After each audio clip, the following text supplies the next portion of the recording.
Ce sont les meilleurs athlètes d'une discipline méconnue, le courage, une lutte traditionnelle originaire d'Asie centrale.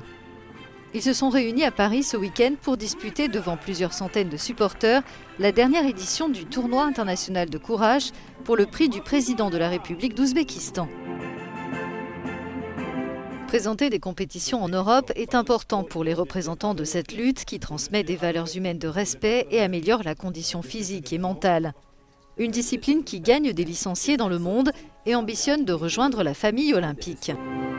Komil Yusupov, initiateur du courage moderne, a tenu à remercier la Fédération française de ce sport qui organisait l'événement.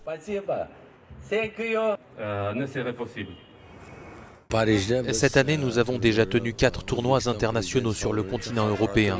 Le principal objectif de ces tournois, c'est de renforcer la coopération et de populariser le courage. Nous aimerions aussi que ce sport soit intégré dans le programme des Jeux européens. J'aimerais aussi exprimer ma profonde gratitude à l'égard du pays hôte pour son accueil chaleureux et sa coopération active dans l'organisation de ce tournoi. Je tiens également à remercier les Environ 60 athlètes de 30 pays différents ont pris part à l'événement et la catégorie de poids ouverte a répondu aux attentes.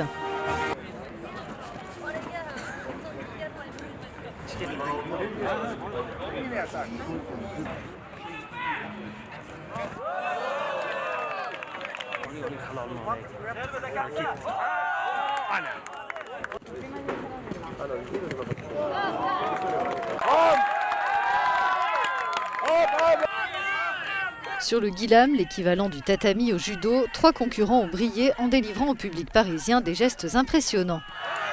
Mohamed Karim Kouramov, venu d'Ouzbékistan, Zakro Kulum de Serbie et Danov Bobon de Macédoine étaient les 3 lutteurs à suivre. Après une compétition acharnée, Kouramov et Kulum se sont qualifiés pour le match décisif. Malgré l'avantage de poids du Serbe, le lutteur ouzbek a remporté une victoire âprement disputée.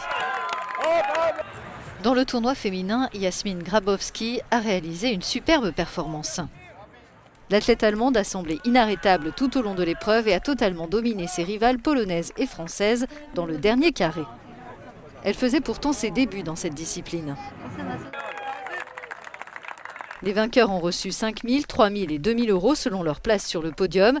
Les athlètes qui ont manqué de peu la 3e place ont également reçu des prix et ne manqueront pas de s'entraîner encore plus dur pour tenter de défier des athlètes comme Kouramov et Grabowski lors du prochain événement dédié au courage.